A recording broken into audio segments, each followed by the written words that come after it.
What's going on for you, Scorpios? Smash the like button, hit the subscribe button, set the notification bell to all so you can be notified whenever it is that I drop my videos.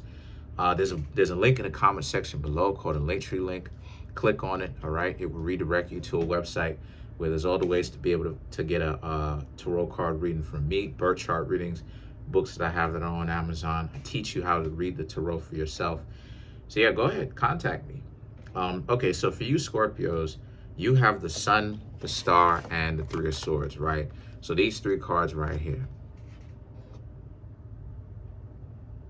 These three cards for you Scorpios are ultimately about how, in this reading at least,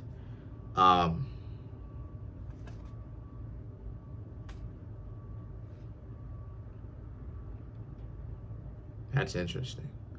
Okay, so for you Scorpios, this is really about your development.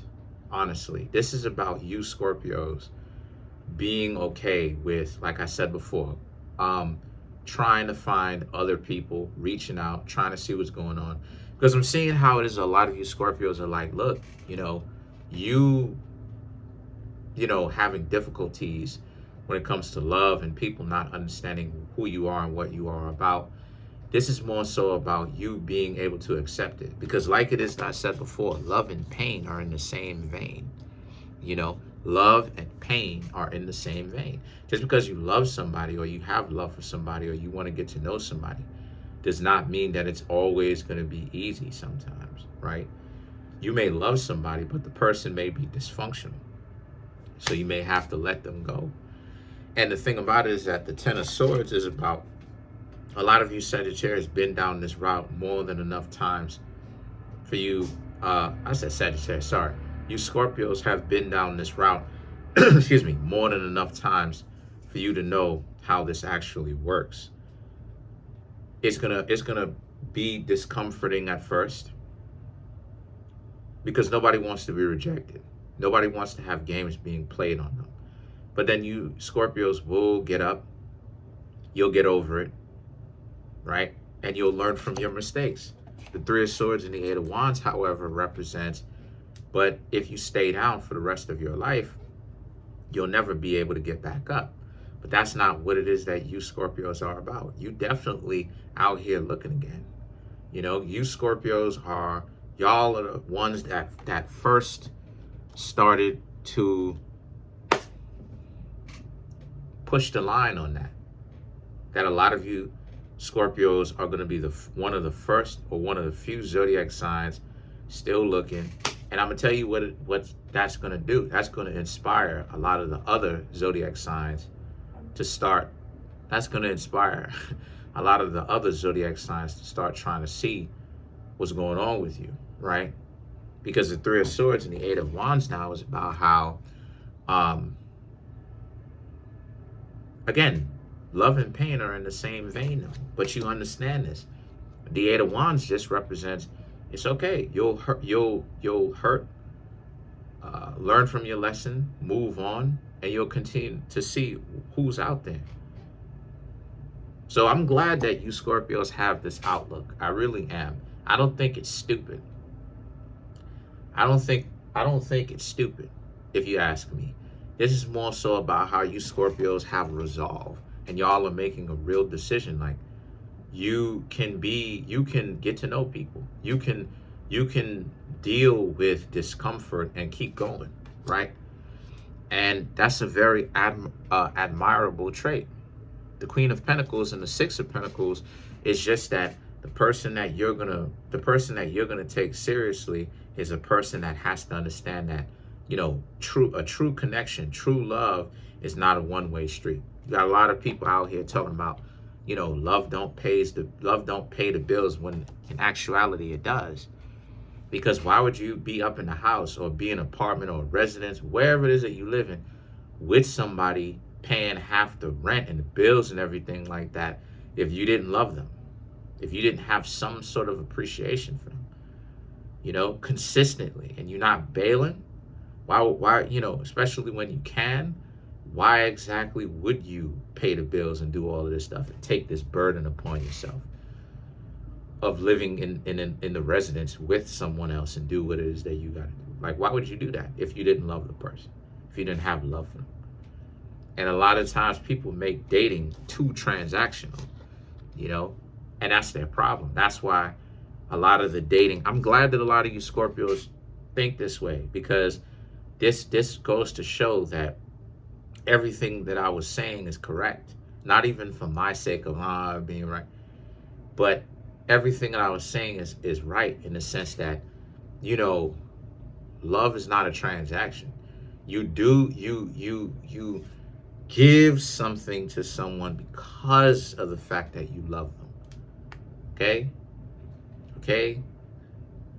You know, what a lot of times people will do is people will make it logical, and they'll try to lower the spirituality of it, the trust of it, and they'll try to localize it into being transactional. Like, oh, this is why X, Y, Z. And it's like, no, that's not what it is.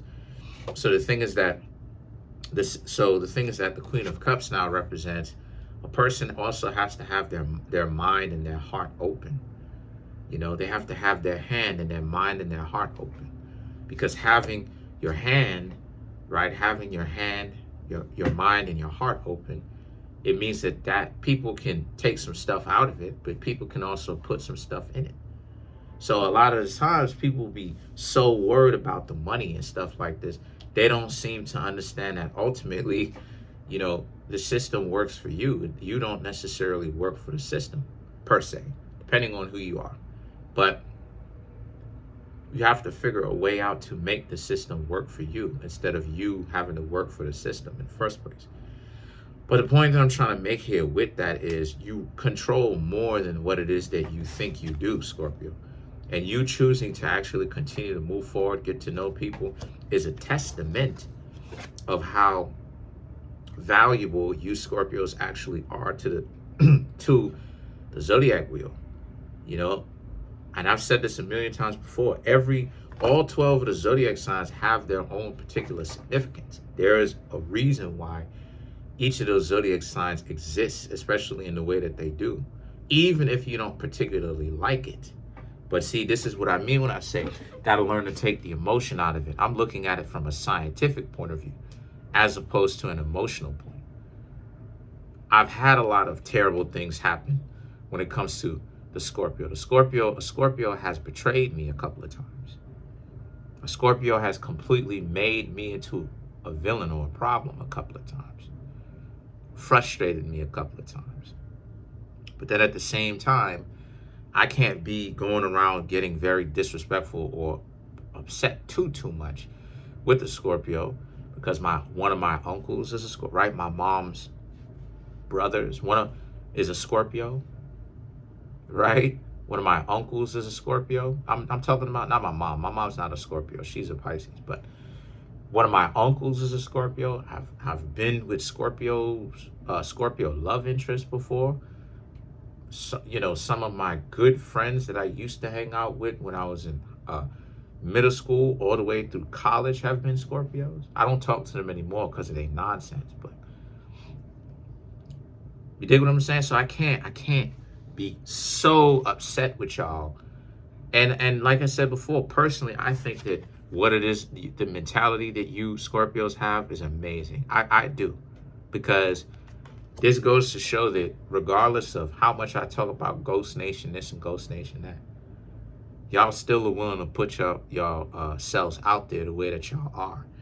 So the Eight of Pentacles and the Six of Wands represents you know what it is that you're gonna do. Whenever it is that you see somebody tripping, you Scorpios will just leave these people alone in the first place. So it's amazing. It truly is amazing that you Scorpios have this mentality.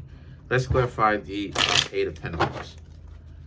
To clarify, the Fool, Lovers, Six of Wands, Knight of Pentacles, and the Hanged Man. Right. Like the Fool and the Lovers represents people will call you stupid, regardless of whatever it is that they think. You Scorpios are not preoccupied with that. You know where you're going. You Scorpios are not listening to that, and you shouldn't listen to it. The Knight of Wands and the Knight of Pentacles is about how y'all will continue to try to get to know other people. And if things don't work, you know what I mean? You'll take a trip or you'll wait and take some time out.